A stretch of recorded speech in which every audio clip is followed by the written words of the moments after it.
Hello and welcome to the Jackcast, your Swansea City podcast. My name is Matt Barocco and I'm joined as ever by Stephen Carroll and Guto Llewellyn. Evening both. Evening. Even. Well, this promises to be a cheery podcast this week. We've had a couple of stellar results, one in particular last night, but two fantastic performances as well. And starting to feel a really good time to be a Swans fan, doesn't it? Let's get it straight into it because we followed up what was a bit of a disappointing result against Birmingham with a week off on the training pitch. And we talked last week, Steve, about the importance of coming back strong. And I think we all pretty much agreed that Peterborough might be exactly the sort of team that we might want to play against in that situation. And so it turned out. I want to talk about the game chronologically before I go into the goals. But really speaking, to be chronological, I have to start off with a goal because we scored directly from kickoff, of course. 28 passes, every outfield player touched it. And Peterborough's first touch of the ball was kicking off from conceding. What a start. Jake Bidwell 1-0, 1 minute in. Yeah, it doesn't get better, really, does it? As you say, I mean, you take kick off. I mean, there can't be many goals that you see where, you obviously you always see a few goals from kick off where you might see even 30 seconds in, you might see a few passes or obviously some sort of defensive mistake and someone gets in. But I mean, you won't see many where, there's 28 passes from kickoff and then obviously that leads to a goal. I mean, it was glorious, really, and it set the tone for what was quite possibly one of the most stress-free afternoons I've had following the Swans. It was glorious. We played some wonderful football and, it was actually quite relaxing and, it was quite strange because obviously we're not used to that as Swans fans. We're used to a degree of stress, but there was none, was there, on Saturday? He wanted to come out starting quickly. He said that before the game, Guto, Russell Martin, and as quick a start as you can probably make. And Swans didn't ease up, did they? And we carried on going, carried on pushing. It was men against boys, really, wasn't it? And Darren Ferguson admitted as much. The team were completely shaken. And no sooner were we basking in the glory of an early opener, really, but 12 minutes in, Pirot doubles it with another very, very clever finish. The man got 9 goals at that point then. He's grabbed another last night, but what a signing he's proved to be. Unbelievable. I mean, what I love about Pirot, he can be kind of on the fringes of the game for long periods, and you don't really think he's getting, that involved in the plays. But every time he gets on the ball, it's as if he's trying to make something happen. Every single touch is thought through and has a plan behind it. And he just he can be quiet for long periods and suddenly switches on and something happens. He's such an intelligent player. I think we saw that in the goal against Peterborough. Fair play. One of the things I really loved about the Swans in that match was that we didn't let Peterborough settle. Peterborough did not settle at any point in the 90 minutes during that match. And that was because we just didn't let them settle. We kept the ball, and when they got the ball, we put them under pressure. They conceded possession very sloppily. We got it into Pirot's feet, and then he gets to the edge of the area, and you're expecting to take another touch, try and set something up, and he thinks, no, there's a little opening there. I'm going to go for it, and he catches out the keeper at the near post, and it's it's a really clever finish and a very accurate finish as well, and it's it shows his finishing qualities. Really, he is just and he's a scorer of so many different kinds of goals. We've seen him score a header this season. We've seen him score with his left. We've seen him score with his right. We've seen him score inside, outside the box. There isn't anything that you would say is a typical Pirot goal. He scores goals, all sorts of goals. He's just, I'm quickly falling in love with the guy. I think he's just a really, really intelligent striker, and already looks like one of the best in the division in his position. Yeah, it's incredible, Steve. He's just fallen under the radar, hasn't he, from other clubs? I mean, £1 million for a player who's clearly top of this level, the bare minimum top of this level. Just incorporates everything we're trying to do. We need someone at the top end of the pitch who's able to stick the ball in the back of the net, as pretty as everything else is. And he's the answer to Russell Martin's prayers, isn't he? And that goal that Guto was just talking about there was on his weaker foot. It's so clever, so quick. He just uses instinct, doesn't he? And you do find yourselves running out the superlatives to describe the man a bit, don't we? Yeah, we do. It's just this thing of, he seems to get this excited goal. There's no fear, is there? He's thinking straight away, right, I'm going to try and get a shot in here and try and add to my goal tally. And I think that's sort of what happened with the Peterborough one on the weekend, wasn't it? He's got that sight. And, for David Cornell, obviously our former goalkeeper who was playing for Peterborough, it's just past him, isn't it, before he's got a chance. But, Perot has just been something else, really, isn't he?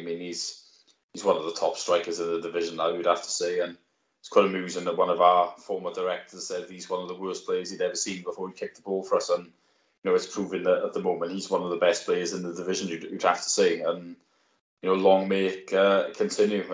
Although I must admit, if he carries on in this form, he's not going to be here for that much longer. But, we just got to enjoy it while it lasts. It's, like I say, having a goal scorer can make such a difference to your team. I think if we'd had him last year, things would have probably turned out differently for us. But he's here now, and we're far happier with the style of play that we're seeing this season, and it's going from strength to strength, isn't it? So Piro is he could be the find of the season in this division, really, couldn't he? It's what's more surprising, if you like it, though. He signed before Russell Martin joined, signed under Cooper's reign. I don't know whether Cooper was integral to his signing or whether it was a club signing, but it's someone that Russell Martin was given. And a lot of the players that perhaps were signed just before haven't really had the sort of impact that they would have hoped, like the Kyle Josephs and the Liam Walshes, maybe not had the sort of game time having arrived just before Russell Martin. But Joel Piro is exactly the sort of player that Russell Martin would have wanted to sign anyway. You can tell that. Absolutely fantastic. So it was great to see.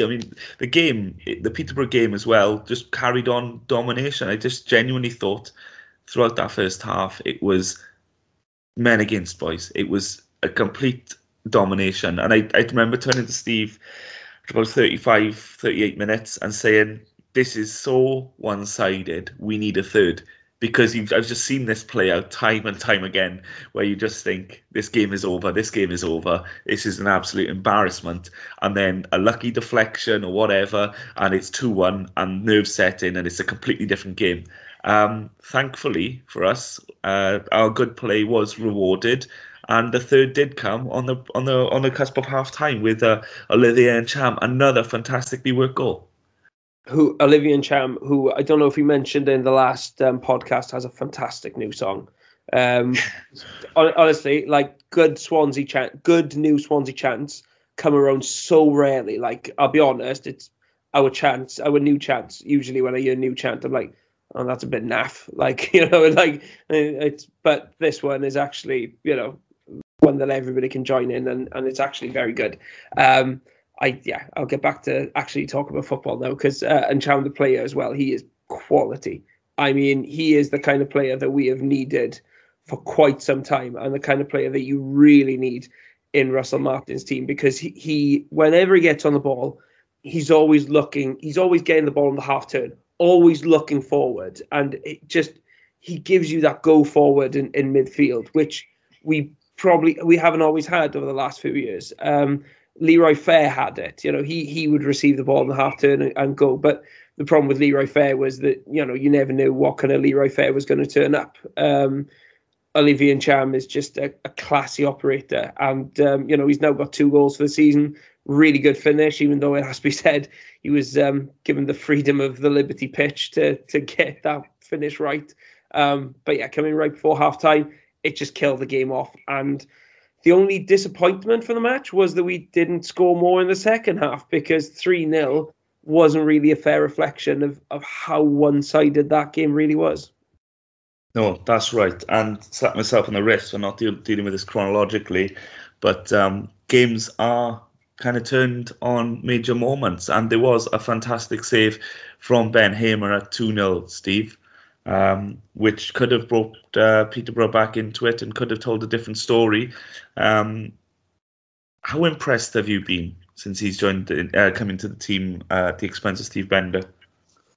Well, you'd have to say he hasn't really put a foot wrong, has he? I mean, to be fair, he's been commanding from crosses, made a lot of good saves. I think the big difference has been I still quite like Bender. I still think there's something about him. I think there's just been a general rashness to him at times that has sort of let him down, and that's probably the reason he hasn't been in the team. But I mean, it's a bit more simple, isn't it, with Hamer? There haven't really been the glaring errors as such. I mean, there's been the odd shaky moment, which you get with every player, don't you? Nobody's perfect, but I mean, he's probably been the surprise of the season, really, isn't he? Because nobody really thought that he was going to be the number one, and obviously he was brought in last season just completely because Bender was injured, and it was obvious he was going to sit on the bench, wasn't it?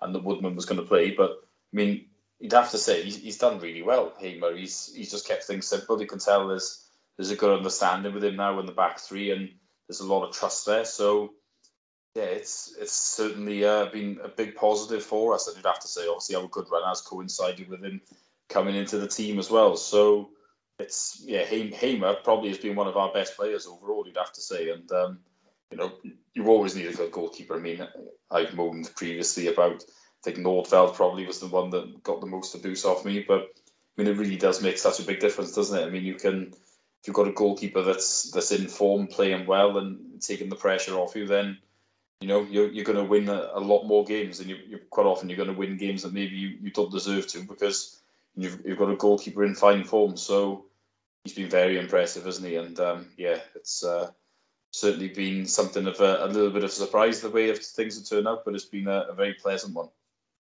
Yeah, Guto, I made a bit of a crude comparison before we started recording with Jake Bidwell. I'm going to make another crude comparison here with Ben Hamer and say that when we signed him, I remember our podcast after we signed him, he was almost a footnote in that podcast about talking about his reviews. I think it was Huddersfield fans. Saying, worst goalkeeper they've ever had. Awful, can't save a shot, can't catch a cross, couldn't catch a cold, etc. And we were looking at it going, and I do remember our general demeanour was, well, he's come in as backup to Woodman with Bender injured, and none of us were particularly enamoured. But here's my crude comparison. We had that in the Premier League, didn't we, when we signed Fabianski? And I'm not comparing the two, but I'm saying how funny it is that where some fans can give a goalkeeper the nickname that Fabianski had when he joined and think, oh, he's not trustworthy, you can't rely on him. And the actual experience we've had is completely different. It's like these players are blessed when they come down to South Wales. In fairness, Fabianski had been very good for Arsenal in the kind of year or two before joining us, and he didn't look like the kind of error-prone keeper that he was in his younger days. So Fabianski wasn't the error-prone gaff-tastic keeper that his nickname would have you believe by the time he joined us. But Hamer's was different really. He had been shaky at Huddersfield. He had made a lot of mistakes. But the difference was, I think, Huddersfield wasn't a nice club to be at that time. They were losing a lot of games. They had a difficult transition from the Premier League after a nightmare second season there. You could see it wasn't a place that people enjoyed playing football at, and that probably affected him as well. But I didn't think he still had this kind of form in his lock. I remember in his younger days at Charlton, he was a really good, promising keeper. I thought those days were behind him. I thought, he's fine as a second choice keeper. Probably wouldn't want him, as your regular starter. And at the start of the season, I assumed that we'd try and go with Bender and see, if he was good enough. And obviously Bender wasn't ready for the Championship, and at least wasn't ready for the demands that we made of our goalkeepers. He was making a lot of mistakes, couldn't really be depended upon, had a bit of a crisis of confidence. And then you want an experienced backup like Hamer to come in and just kind of settle the nerves a bit. But that's not easy. It's never easy for a second choice backup keeper who hasn't been playing any football to come in and do that. but he has done it. He's come in and settled remarkably quickly. And last few games, I think he's been absolutely fantastic. He's been pulling off important saves, decent from crosses, in my opinion. And one thing that I noticed in the Coventry game, which we're going to get on to discuss, his delivery is really good. I mean, his passing is incredibly accurate, and that was one of the big kind of reasons a lot of people wanted to see Bender in the team, was because they thought his footwork would suit the new style. But Hamer just seems to get it. He doesn't take too many risks these days. He's accurate, long and short passing, good judgment. It's somewhere that he's developed just since breaking into the first team with us. So yeah, I mean, the great thing about this season is that you've got a lot of players like Hamer, like Kyle Norton, for example, who are pretty unglamorous in the grand scheme of things, but they're playing a really important part, and it's important that they get their share of the credit as well. They may not grab the headlines like Patterson or Peterborough, but they are playing a seriously important role in this team by giving us the solidity and reliability that enables those flair players then to go and grab the headlines. Yeah, absolutely. And it's sort of the importance of that back six, if you like, if you include Hamer in that setup, in the way we want to play, it starts there. And that's where Russell Martin did say, to be fair, early doors, that when people were complaining about our lack of goals and goal threat, he felt it more important to get the back sorted first, and we're reaping the rewards. So credit to him and his coaching staff for that. Back to the game, Steve, and the second half continued much in the same vein as the first, just without the goals. And I thought at the time, obviously, I agree with what Guto said. There were more goals in that game for us.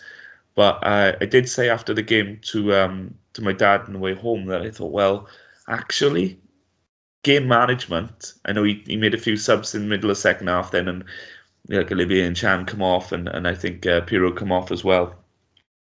But it was very much a case of the game is won. Yes, we could win the game 5 or 6 if we really bust the gut. If we needed to, we probably would have. But it was looking ahead, because we got the 3 points in the bag, and I was hoping that those tactical decisions, while they may have cost us a bit of a more handsome result on the face of it, could have stood us into good stead. As it turned out, it did against Coventry in the game we're going to come up to in a bit. But it was still a very well managed second half, wasn't it? And still could have resulted in goals even with the changes.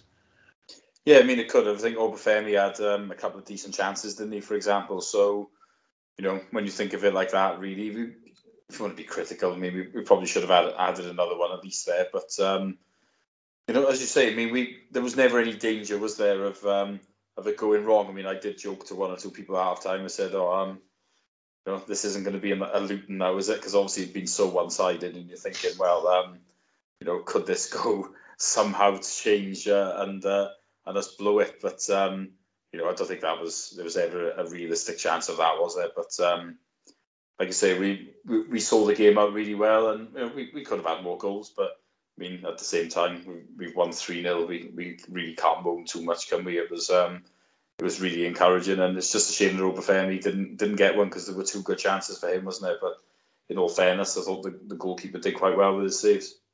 He did, and yeah, of course, you say former Swan, Di Cornell. Guto, as a final thought on that, really, it was a case of keeping the players fresh, getting the result in the bag. And as a thought of what Steve was saying jokingly about it being a reverse of Luton, I feel almost confident that wouldn't happen to us, because unlike Luton, who'd raced into a 3-goal lead, we are so demanding of the ball, 60-70% in some games, to make sure we have all the possession, that when we do take the lead, we can just suffocate teams and pass around them and through them. And we'll come on to the Coventry game in just a second about how perfectly we can do that when it matters most.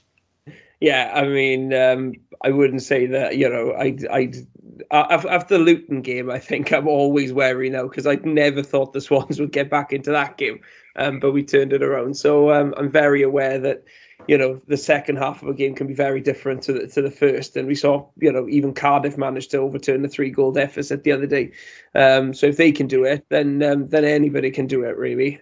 So yeah, I'd never say that the job is done when you're 3-0 up at halftime, but we did what you'd want the team to do to see it out. Kept up the focus, didn't go hell for leather for any further goals. Could have got more, probably should have got more, but just a very professional one, and keep the batteries full for Coventry, where we knew that we were going to have a much tougher game. Absolutely, and those decisions, as we were about to talk about, paid off, Steve. And again, very quick off the mark, Swans. We scored in the 1st and the 12th minute against Peterborough, and the 5th and the 13th, or the 5th and the 12th rather, against Coventry. And let's get straight into it, because once again, it was a breathless start. In fact, Coventry, can I say, what a breathless game. I was absolutely exhausted by the end of it, and I didn't move for 95 minutes. So absolutely incredible energy levels from both teams. But Swans benefited from getting off to a flyer again, Steve, and the importance of getting that early goal. Yeah, absolutely. I don't think any of us saw us getting an early goal again, really, did we? But yeah, I mean, it was a poor header, wasn't it, by the Coventry defender? It's gone straight to Jamie Patterson. And to be fair, from close range, I mean, he's stuck it pretty much right in the corner, isn't he?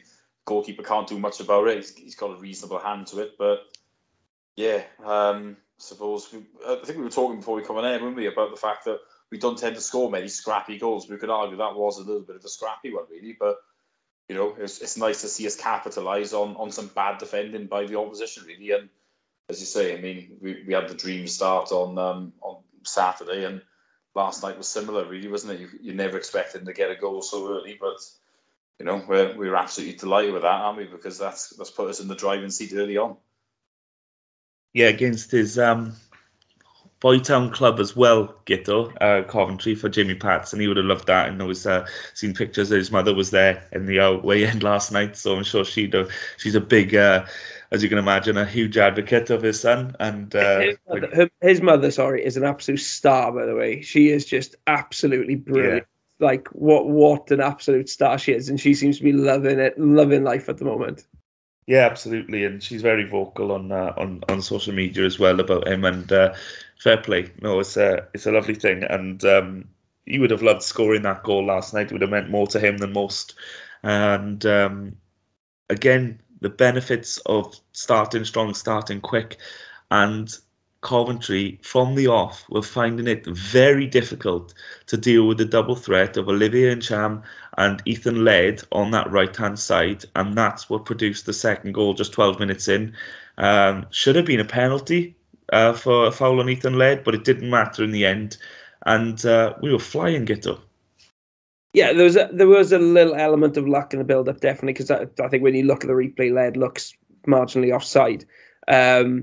We don't get much luck with referees, but that was one that did go away. But I guess they say, you make your own luck, and the Swans got a bit of reward for really pushing on after that first goal. Would have been very easy after that first goal just to kind of sit back and try and park the bus a little bit and hold on to what you got, kind of settle into the game slowly. But no, we won the ball back and look to get forward. It's a brilliant through ball. Laird does really well. Should have got a penalty. Bit of luck as well with the finish, which takes a huge deflection. But, at that point, I mean, 12 minutes into what you think is going to be a very, very difficult game against, the team which had the best home record in the division before we played them. And suddenly you're 2-0 up after 12 minutes. It was just a ridiculous start. I don't think anybody in the stadium expected, whether they were Coventry fans or Swansea fans. Yeah, and Steve, it was breathless, wasn't it, from the first whistle? And at this point, I'm going to give credit to Coventry. I mean, look what happened to Peterborough when they were 2-0 down inside 12 minutes. Coventry rolled their socks up, and they gave us a hell of a game, I thought. I thought they were fantastic. I mean, their fans were quite scathing on social media, what I saw after the game about their performance. And I thought, if that was them playing crap, I'm really glad we played them when they were crap, because I thought they were their football was good. They were really, really aggressive in their approach. They were so quick to close down. The press was intense, and even right the way to the end, every other pass seemed to be a through ball. It seemed to cut through the lines. It was, I think they deserved. Certainly deserved to get back into the game, and it was been a disappointing way in which we conceded it from a corner. We've been, over the last couple of years, we've been decent at defending set pieces, Steve, and it would be the manner of the goal conceded which would have disappointed Russell Martin the most. Yeah, I think so. I mean, obviously corners are, you always like to think you can stop goals from corners, don't you? I mean, it's not always easy to get them, but yeah, it wasn't the best. I didn't think. We were talking about Hamer, and I actually thought he was a little bit surprising for the. It's almost as if Hamer thought it was going wide. I thought in some ways, and obviously it wasn't. And it went in. I'm not sure who was meant to be marking. I think it was. So I'm literally watching it now. I think it might have been in Chan, was it? I'm not sure. I think it was Bidwell who had it first. I think it was almost like he was in between two. He was in between for sure, yeah. So it's hard to tell who exactly is possibly to blame for it, but it was a bit soft, wasn't it? It's frustrating because, as you say, I mean, we have been good at them over the last couple of years. But to be fair, I think it may have been the Stoke game where we weren't very good on them, and I was thinking, oh God, here we go. But in general, we haven't been bad at defending set pieces. But yes, it was frustrating to concede from one, wasn't it? It was, and from then on, it was game on, Guto, wasn't it? And it was a mile a minute. Both teams deserve immense amount of credit because I thought there were some of the runs deep into the second half were breathless, and I want to say, going back to the first half again, another shout out for Hamer, who made some very smart saves.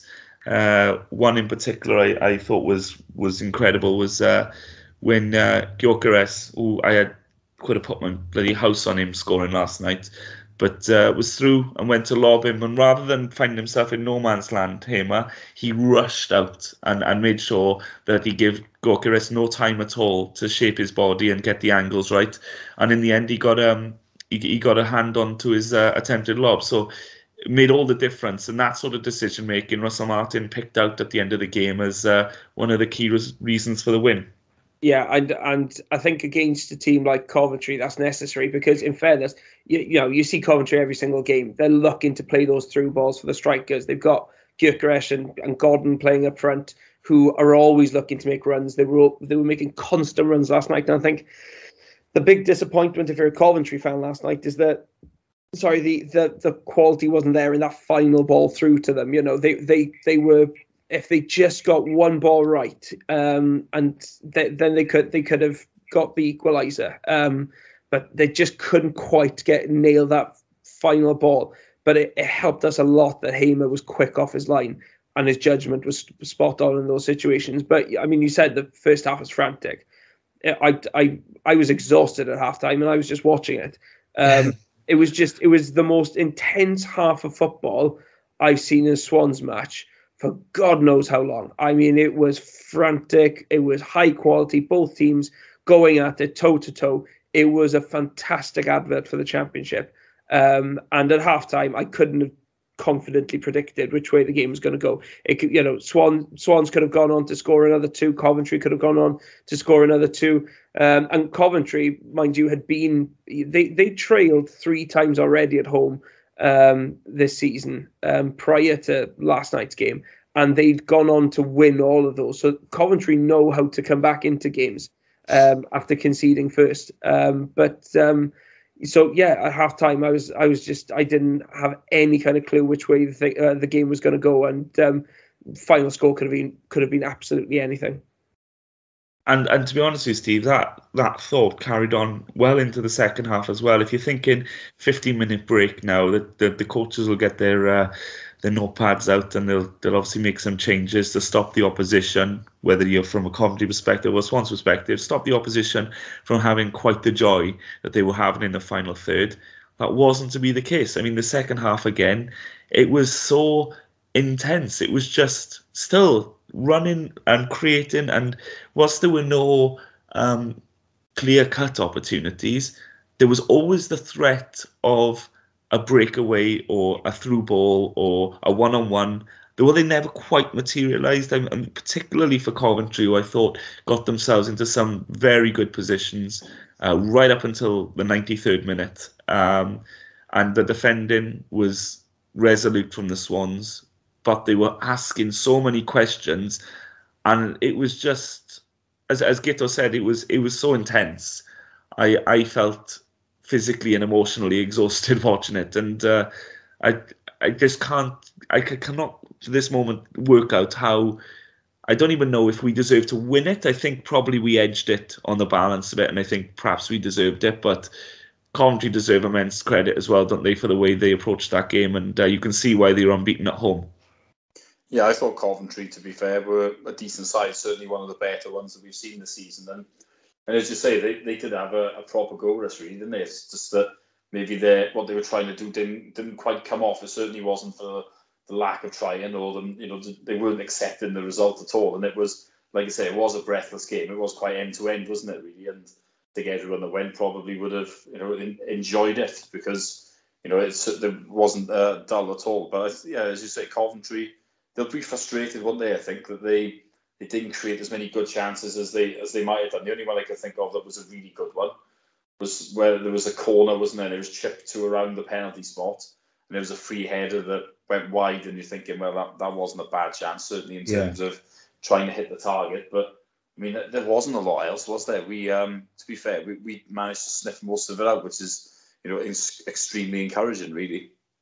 Yeah, and perhaps a couple of question marks over Ryan Bennett in that first half. I think being the right side of the three, when Laird is up the pitch, he's left as a kind of covering fullback, and when you've got a tricky winger up against you, sometimes he gets caught for pace, and that was the case a couple of times in the first half, and he committed one of his brilliantly cynical fouls, got him a yellow, and then you were thinking a couple of times players went round him since, and he had a little bit of a tug or was tempted to, and you were just thinking, no, don't get sent off. In contrast, Guto, his second half performance was resolute and strong, and whether it was Coventry not taking advantage of his situation, or I'd rather praise him for getting back to what he does best, and that is being an out-and-out defender and playing his way out of trouble as all of the Swans defenders do now.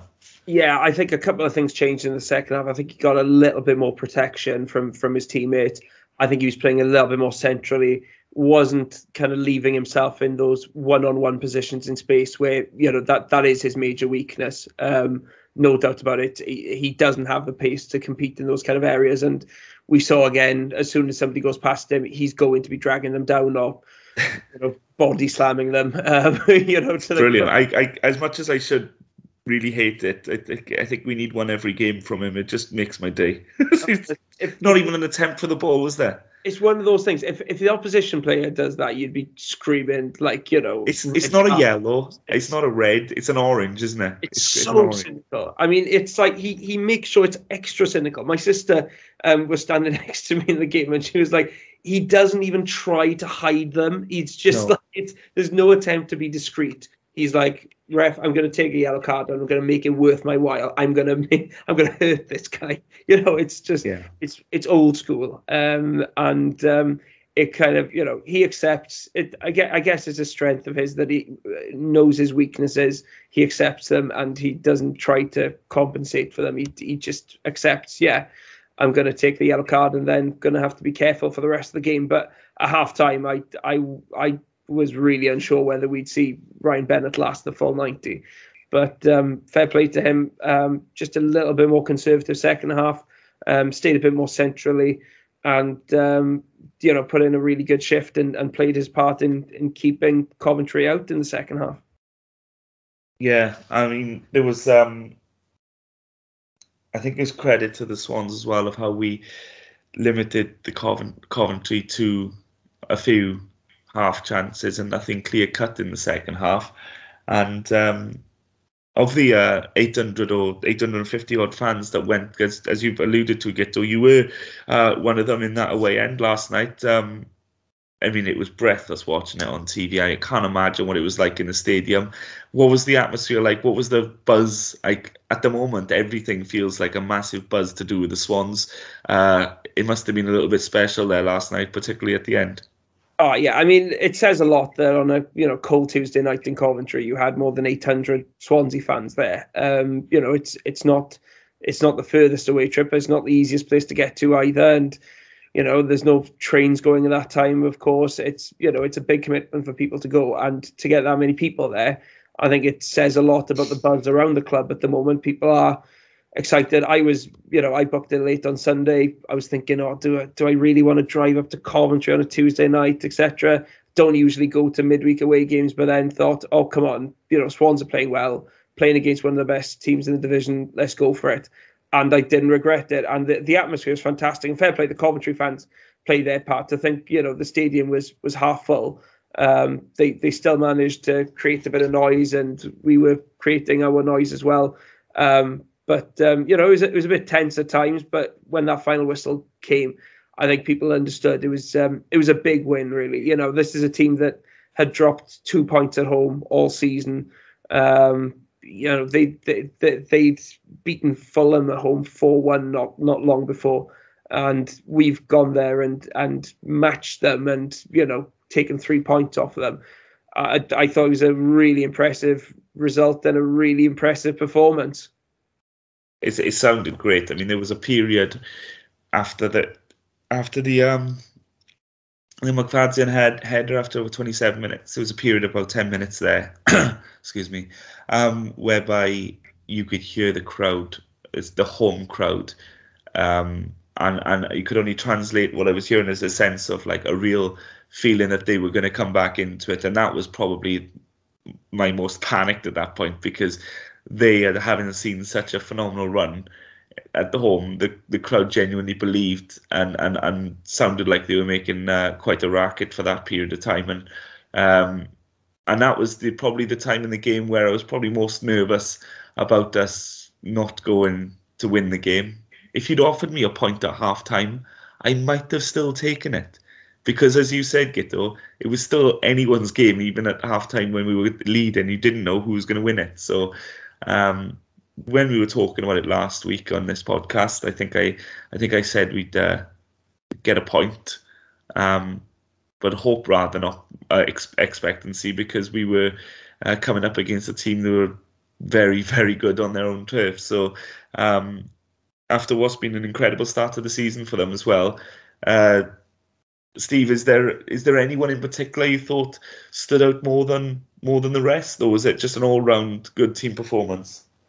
I think it would be unfair to say anyone played badly as such. I mean, thought Ancham was really good again. I mean, as you say, played his part well for that second goal. I mean, I think defensively we were that's why we deserve credit as well. I mean, Hamer got the mention, didn't he? I think Hamer did do really well, although I have said obviously that for the goal, I thought maybe he is a little bit frustrated by that. But as you said, I mean, there was such a coolness to him, wasn't there? When he was, especially that one where he came out and headed it. So I don't think anyone played badly, and I think that the good thing now is I think this manager does seem to know what his best team is, and obviously didn't make any changes for it. And I think it's probably only about now that he can honestly say what he thinks his best team is. I think he's been on the cusp of it for a few weeks, but obviously the likes of Ancham were injured, so that didn't give him the opportunity to play it. But I think now, other than probably Downs when he's fit coming in for Smith,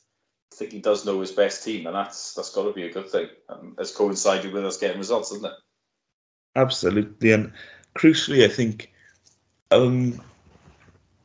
depending on how Obafemi kicks on, Guto, potentially here, we've got the entire spine of the team here, which is interchangeable with quality.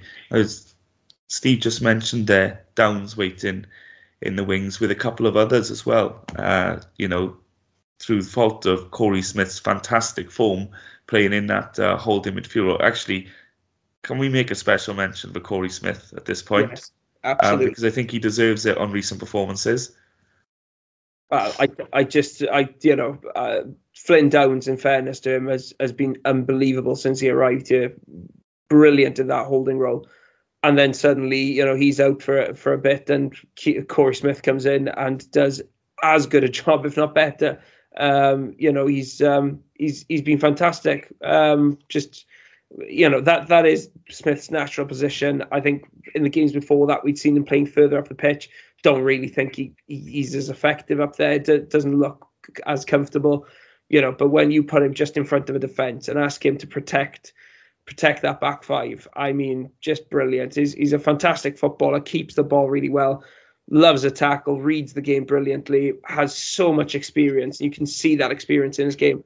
He is brilliant. And what you were saying there about the settled nature of the team, I'm feeling a bit sorry at the moment for players like, say, Flynn Downs, Ben Cabango, Michael Obafemi, who've not done much wrong, it has to be said, this season. And you're like, okay, but where do they come in? I mean, maybe Downs is going to be swapping with Smith at some point, but with Obafemi, unless Peterborough and Patterson stop scoring, then he's not going to be starting games anytime soon. And he has the potential to be a really good striker at this level. Ben Cabango, I think, has looked really good whenever he's played recently, but Ryan Manning is playing really, really well at the moment. And against a team like Coventry, his mobility, helps us deal with those kind of runs from deep that they've got. So are you just thinking, well, when's Cabango going to get his shot? And it's ridiculous that a player of Cabango's quality is being left on the bench, but that's the situation we're in at the moment. And we've got certain players who are going to struggle to force themselves into the starting lineup, not through any fault of their own, but just because the starting 11 is doing so well at the moment. There aren't going to be that many opportunities to push them out. Yeah, and I suppose a manager would say, Steve, that is a nice problem to have. Corey Smith knows he can't have a quiet game because he's got Flynn Downs chomping at the bit. Players, from what you see and read and hear, they want to be involved in times like this. When the going's good and the buzz is there and training is electric and the players are having a laugh and you can see it on the pitch, they're playing with a smile on their face. That's when they want to be on the pitch. There's probably times towards the end of our Premier League reign where you could physically see on the pitch that a lot of those players didn't want to be out there.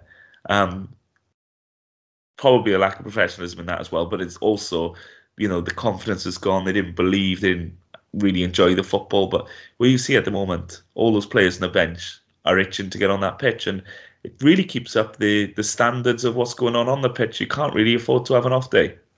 Yeah, absolutely. I mean, competition for places is always a good thing, isn't it? I mean, and we've highlighted it there now. I mean, like I said, I think Downs for Smith is probably our best team, but Smith has been playing very well, so there's no guarantee that Downs is going to get back in the team, and that can only be a good thing, isn't it? And then you mentioned Obafemi as well there, and the likes of Cabango, who haven't let us down when they've played. But I mean, it's difficult for a lot of players at the moment because the ones that are in the team are performing well, so it's going to be difficult for them to get in. But at the same time, those ones that are in there do have the pressure of thinking, well, if I've got someone knocking on the door behind me, I'm going to have to keep playing well. So I mean, it can only be a good thing for this club, I would say. I mean, still think we need players in a couple of positions in January just to have that little bit more competition. But it's massively encouraging at the moment, isn't it? I think everyone's just got a bit of a buzz again about going down there because you can just feel that we're on this right track.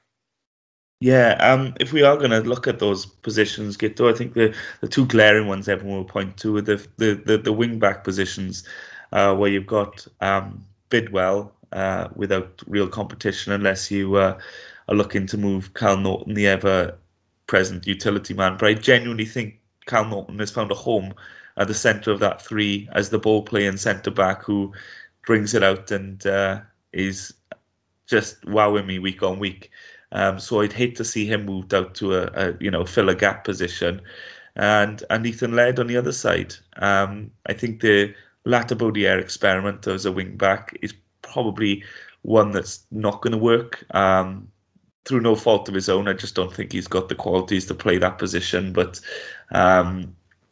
in comparison as well to what he's coming up against in competition-wise.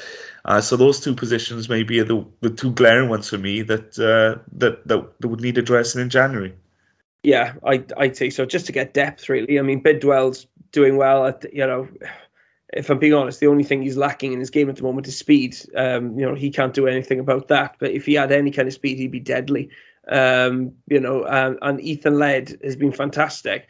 The only thing I worry about him is that he does seem to get tired quite quickly. We saw, after two 100% performances against Cardiff and West Brom, he looked very tired against Birmingham in the same week. And then I think, last night, second half, he wasn't as explosive. He was playing more for fouls rather than trying to take on players and beat them and create stuff. So I'm just wondering, are we going to want a plan B there just to give him a break every now and again? He's clearly an outstanding player, but I think we're going to have to manage his fitness. And it's just unfortunate at the moment that we don't have anybody really in his position who can do that.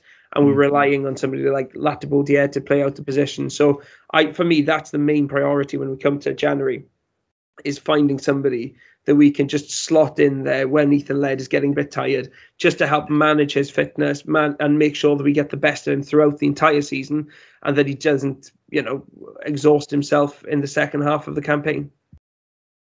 Yeah, absolutely. And I mean, like I say, most of the problems that Russell Martin has at the moment are good ones, Steve. I mean, the options and the way the players are playing. We were talking before we started recording about how we were almost banging the drum of patience. And I guess halftime at Luton was probably the moment, if you like, where that was needed most. A lot of people at that point in the concourse and down by the bar were really irritated, and a lot were saying that Russell Martin experiment's done and he needs to go, which is, was premature at best, and it's been proved to be foolhardy now, of course. But I mean, it's easy for me to say that, at this juncture. But also, I think from our perspective, even though we were massive advocates of going this way, we didn't expect it to come and click this quickly, did we? I was thinking Christmas time maybe, but we're ahead of schedule for me. Oh, we're definitely ahead of schedule, I would say. I mean, I think we all thought we'd pick up after that first international break. It was always going to be a tough start because appointed a manager a few days before the season starts, changed a lot of players. I think whoever came in was given a hospital pass, really.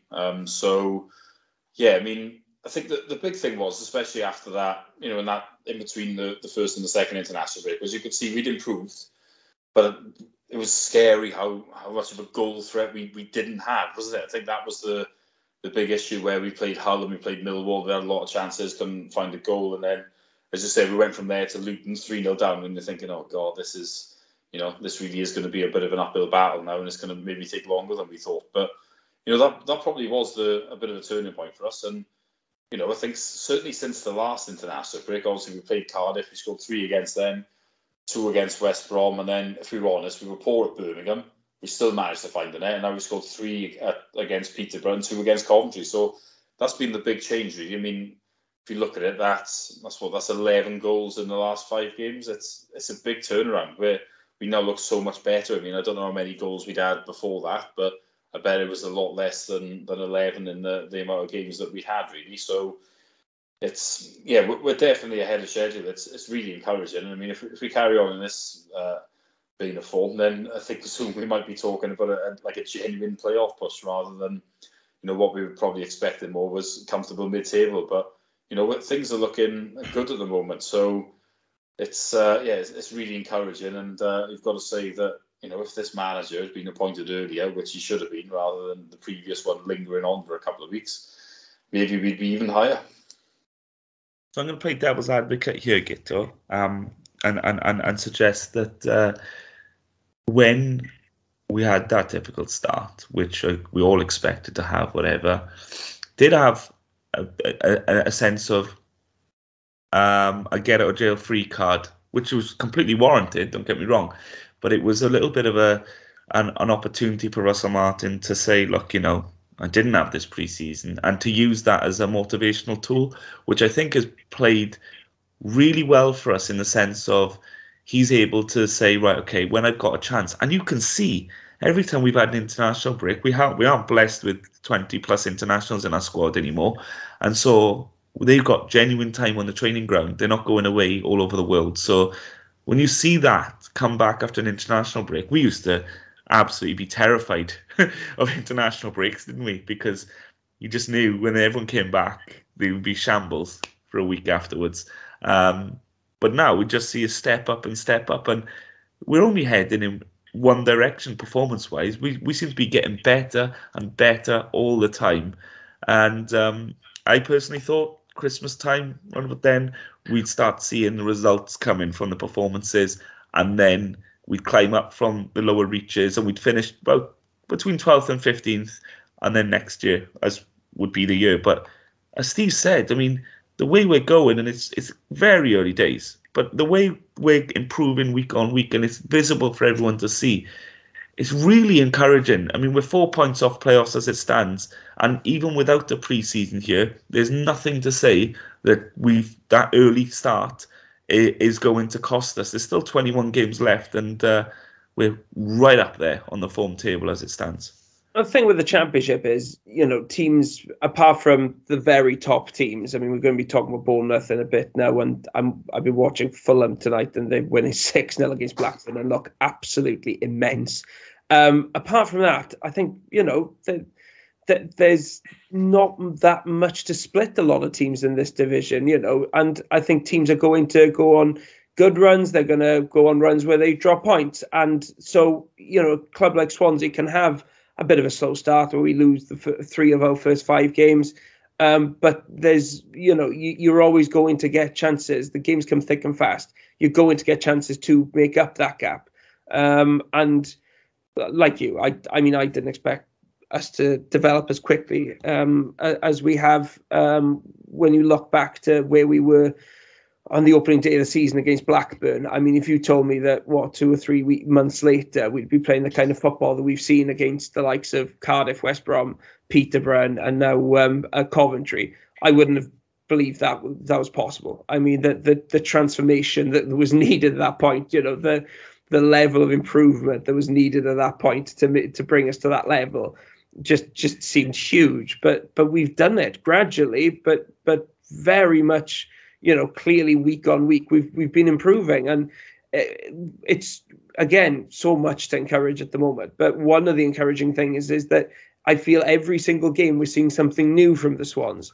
There's something new that we hadn't seen before. Like, for example, the Coventry game, I think, we saw some nice creative attacking play, but we also saw some really high intensity defensive play, which the likes of which we probably hadn't seen before, and us holding on against a team of that quality, playing that kind of football, and managing to keep them quiet in the second half.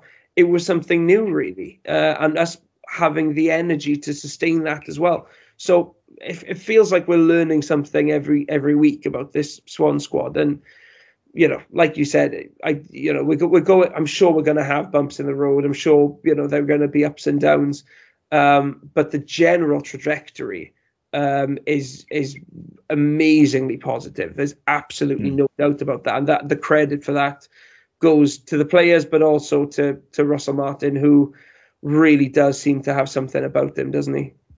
Yeah, as a special manager, you can see that already.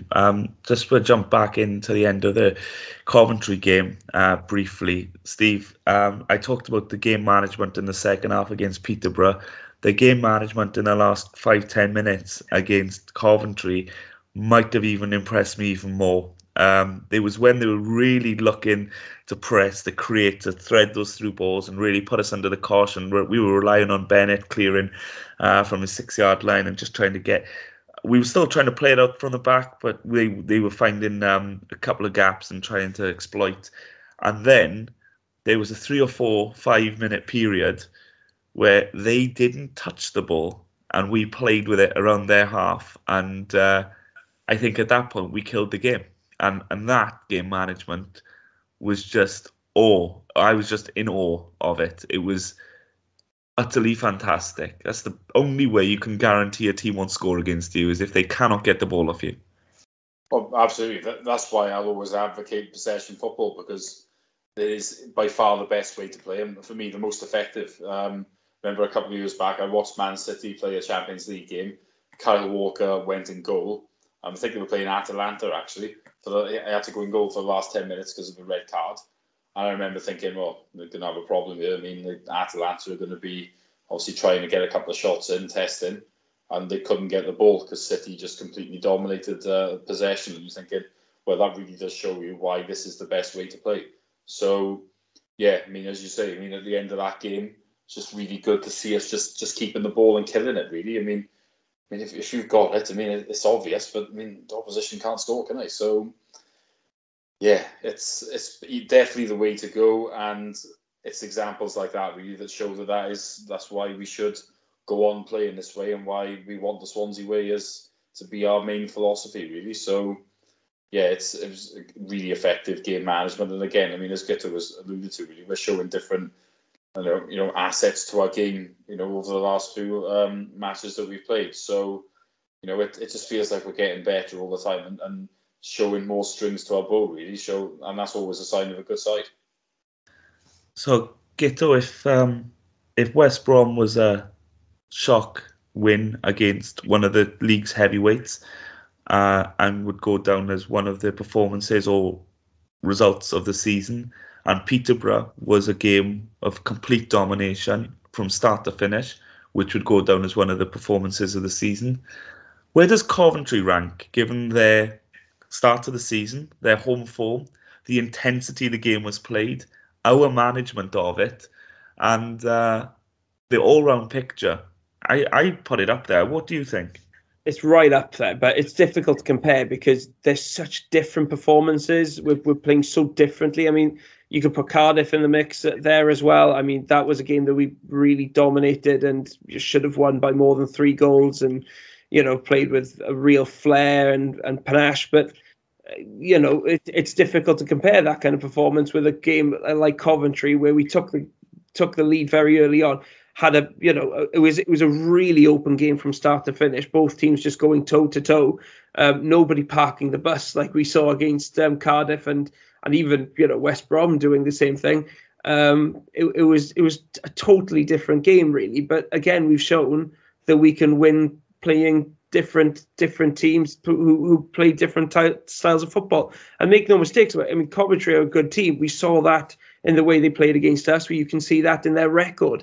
I think their final ball was lacking its usual quality. Fair enough, but other than that, I thought they were really good, and to beat them is a heck of an achievement. And yeah, it's definitely up there among the best performances of the season. Whether it's the best, I'm not sure, but it's we're having a string of these performances now where we just keep on impressing, keep on raising that bar.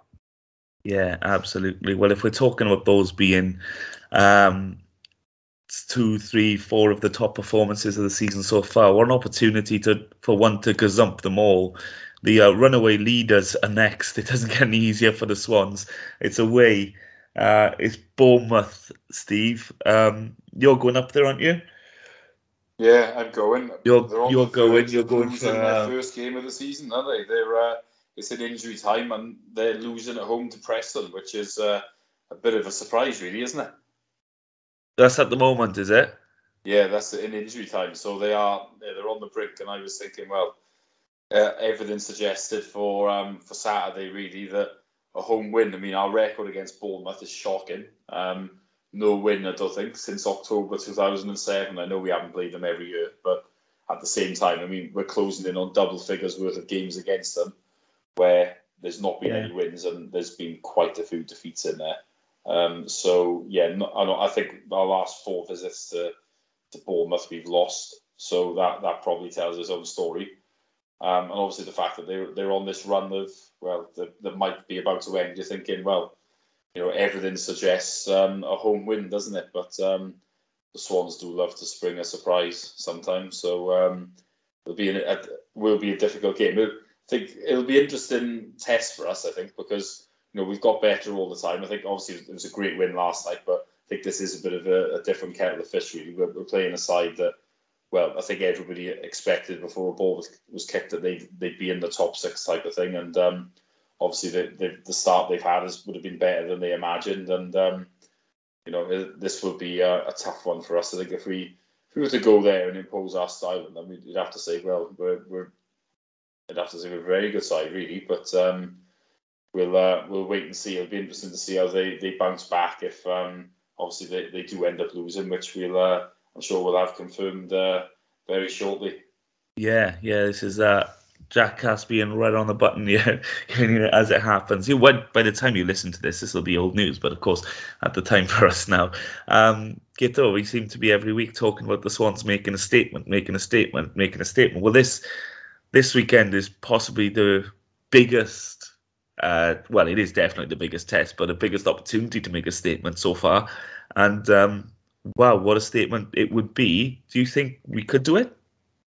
I think it's going to be difficult. The one thing I'll say is, if Preston can hold on, that would be a heck of a shock, beating them in Bournemouth as well.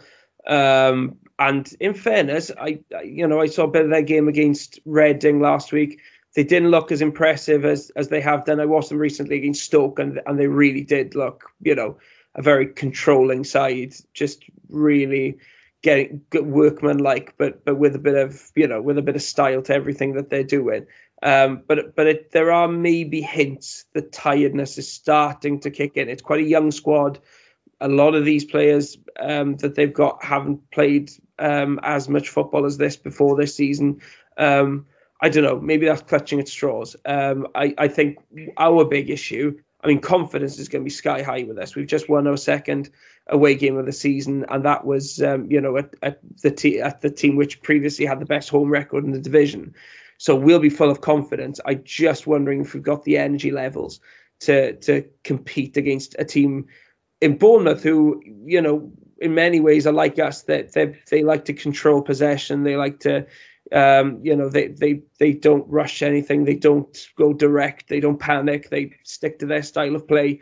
I just wonder if we've got the energy to go again against that kind of team. I think we have seen in recent weeks, that third game in a week, it starts showing by that point. And that's my one fear, is that after such an intense game against Coventry, which really seemed to take a lot out of them physically, do they have the energy to go again at Bournemouth on Saturday? But you can't help but get excited in the form that the Swans are in at the moment, and you can't help but feel that there is potential in this game. Well, it's the fact that we can't say outright that this might be just one to just chalk off the list that is most exciting. If you think Bournemouth are having a bad night, by the way, again, this is going to be nothing to the listeners, but between the three of us, Blackburn have just lost 7-0 at home to Fulham. Do you know what? I've been watching it while we've been recording. And, Fulham, it's worth saying Blackburn were down to 10 men from the end of the first half on. But Fulham look absolutely immense. And you're saying runaway leaders in Bournemouth. This is a statement from Fulham. They look absolute quality. Blackburn, it has to be said. But it does look, when you look at the league table, it does look like Bournemouth and Fulham, in the early stage of this season, they've been a cut above everybody else. I think the rest of the league, there isn't really much for separating West Brom in third, with the teams right down the bottom end of mid-table. There's not that much to separate them in the grand scheme of things. But Fulham and Bournemouth do look a cut apart.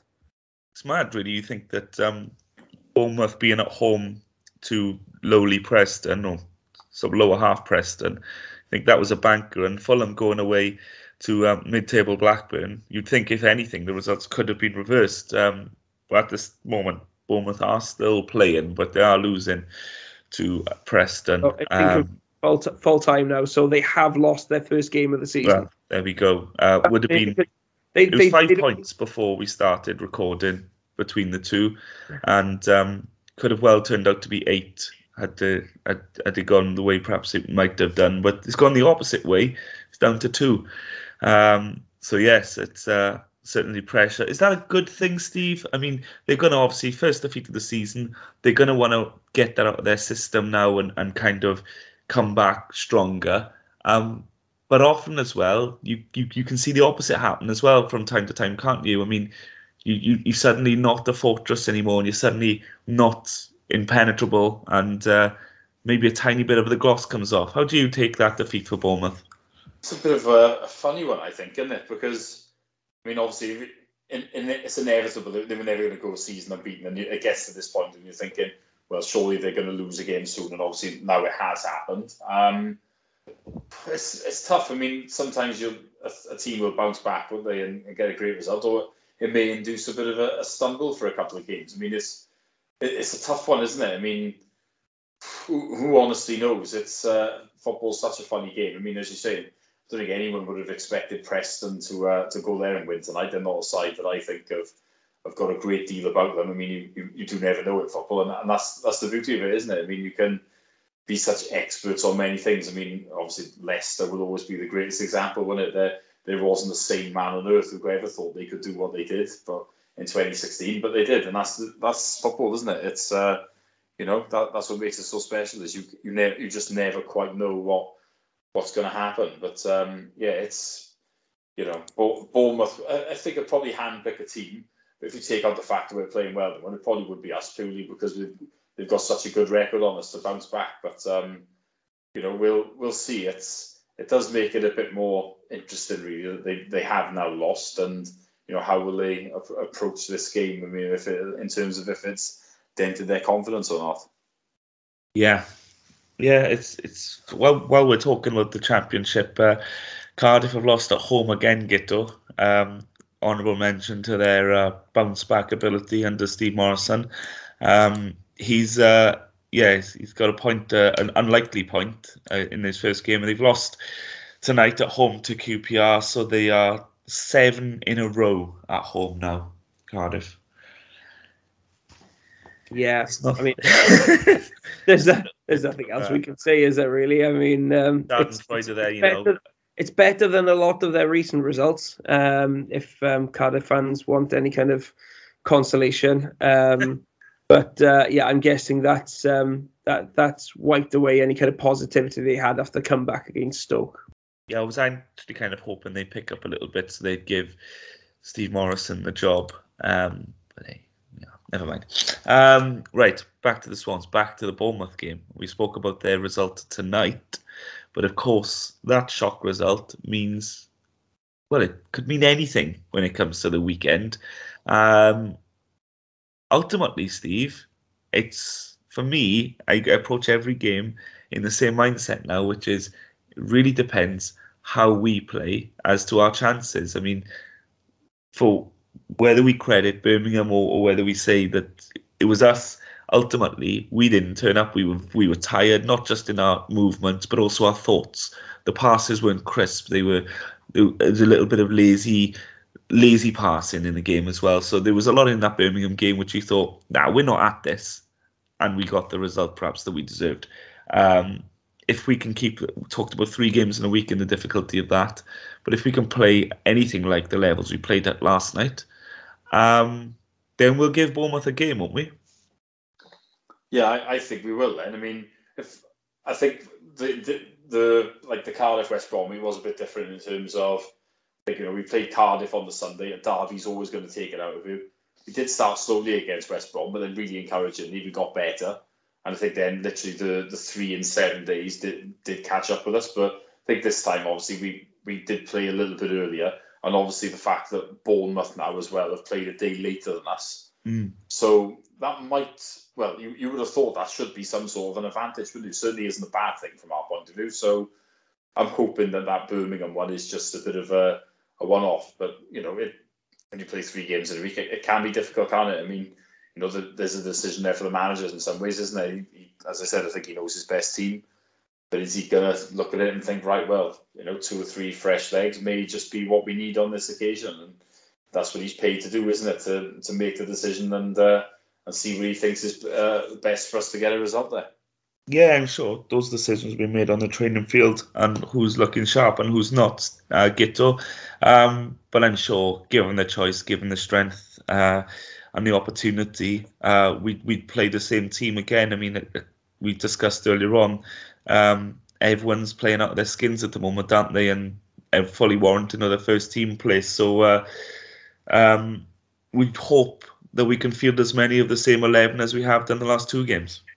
Yeah, as long as everybody's fit, when you look at our current form, well, I'm just looking at the form table now. Swans are third in the form table, and only Fulham have scored more goals than us in the last six games, and only Bournemouth have conceded fewer goals than us. I mean, it's the signs are all so promising. But it's just a question of do we have the energy to go to somewhere like Bournemouth and put in another performance? If we can play the way we have done in the last few games, I think we'll have a chance. I think the quality that we're showing at the moment, and the confidence that we've got in the team, then yeah, I think we've got a chance, and that if we can therefore keep as many of the starters from the last two games in the starting lineup for Saturday, then that would help. I mean, fitness is the only thing that would see any changes. I would suggest. Yeah, absolutely. Steve, I think it's fair to say Bournemouth have got one of, if not the strongest squad in the division. Everyone expects them to be up there or thereabouts at the end. I think the best part about the Swans is the whole is greater than the sum of its parts, isn't it? The way we're playing with these free transfers that we've brought in, and these loanees and stuff, and Huddersfield cast off that was the worst goalkeeper they'd ever seen, and all of a sudden put them together with the right manager and a bit of time on the training field, and we're playing ahead of ourselves. We are really looking like a well-oiled machine at the moment. Oh yeah, absolutely. I mean, if you want to talk about recruitment, I mean, you have to say it's been one of our best windows for a long time. We brought in a lot of good players, and as you say, some of them were cast-offs. I mean, Patterson probably being the best example of it. Really, it does just show you with the right manager, the right coaching. A lot of players will overachieve, won't they? I mean, we were masters at that, really, when you think about it. And around the time where we got first into the Premier League, there'll be so many players who, if they look back on their careers, that will say that that they played their best football at Swansea, and I think that could well be true now for a lot of the players that we've got at the moment, because there's a lot of players that are really excelling, aren't they? Yeah, absolutely. Right, let's come down to it then, and talk about scores. So this game is going to be, it's going to be a cracker. I'm sure it is, and I'm not sure there's going to be many neutrals that would like to predict it either. If you just look at the form table, as you said, Guto, then this isn't first versus 11th at all. This is two of currently the strongest teams in this division going at it, and it should be a cracker. What do you think's going to happen? It's so tough to say, but I do have a fear, I'll be honest, just seeing the work rate from the Swans up at Coventry. I do have a fear that it may be a case of Birmingham repeating itself and just us not having the energy to put in a 90-minute performance against one of the best teams in the division. Add to that the fact that we haven't beaten them in any of our last 9 games. They are a bogey team for us, Bournemouth. There's no doubt about that. And I struggle to see us winning this game. If I'm being honest, I think it would be an amazing result if we did manage it. And it's going to be a different test. It's another team that play. It's another way of playing for Bournemouth that we're going to have to adapt to overcome. It's going to be a heck of a test. Like you said, should be a great game. But if I was to go for a prediction, I'll go for 2-0 to Bournemouth. Okay. And Steve, you agreeing with Guto there, or you thinking something else? Obviously, as I said earlier, I mean, Bournemouth, a big bogey for us. They've been on this great run that's ended tonight. Still really say everything points to a home win. So for that reason, I'm going to say Bournemouth 1, Swansea 2. Oh, I don't like it when you're positive, Steve. That's a definitely nailed on Bournemouth win now. No, I thought you'd be surprised. I'm surprised. Normally, you're the one that calls it back a bit, and then pleasantly surprised on the weekend. I just got a feeling that we must be due a win over them. Oh, these runs are there to be broken, aren't they? And yeah, I've never felt as confident against Bournemouth at getting a result as I do currently. And as you say, Russell Martin is constantly learning. He's very young, inexperienced manager himself, and he will have learnt a lot from that Birmingham game. He wouldn't have gone completely over his head there that we were tired, that the passes were going astray, we were struggling to really impose ourselves, and he would have noticed the repeating pattern here of the 3 games in a week, and he would have noticed that we're playing a day before Bournemouth. So just, maybe he's got them in an ice bath today, no time at all on the training pitch, and just a full-on recovery day, maybe even 2 recovery days, just to really give the legs a chance to get back to fitness after seeing what happened last time we played 3 in a week. So, the man is a football scholar, so you can put it right there that he's going to have noticed the pattern and looking to address it so we don't suffer the same fate. And I just think it's going to be a great game, and we dominate the ball as we always do, and I think that we're going to really push ourselves on Bournemouth. The question mark is whether we can, there's a question mark in every game really, is if we can turn that possession into goals. And I'm going to say that this will be a very well-earned 1-1 draw, and that may still go down as the result of the season for us if we do get it, and another statement made. But Steve, I'm for the first time in a long time, I'm hoping you're right on the predictions. I can't remember the last time I said that, to be honest with you. I can't remember the last time that we had a win, a draw, and a loss predicted. Yeah. Wow. Yeah. So someone's got to be right. Yeah. Well, it's normally not me, so I think my prediction, I'm pretty sure, I don't think we've been keeping tabs on who's where in the prediction league, but I'm pretty sure I'd be rock bottom. Like I think I've actually done right the last couple of weeks. I think I've predicted a few of them. I've been pretty shocking in my predictions this season, as I always. Hopefully that continues. But yeah, I'm hoping I'm wrong again on Saturday. Absolutely. We'll see. We're probably going to take a week off next week because it's international break. Be back the week after for the game where we return to against Blackpool at the Swansea.com stadium. Join us then for that. Hope you enjoyed tonight's podcast. Drop us a tweet on Twitter. And we'll chat to you in a couple of weeks. But from myself, Guto and Steve, thanks for listening. Bye-bye.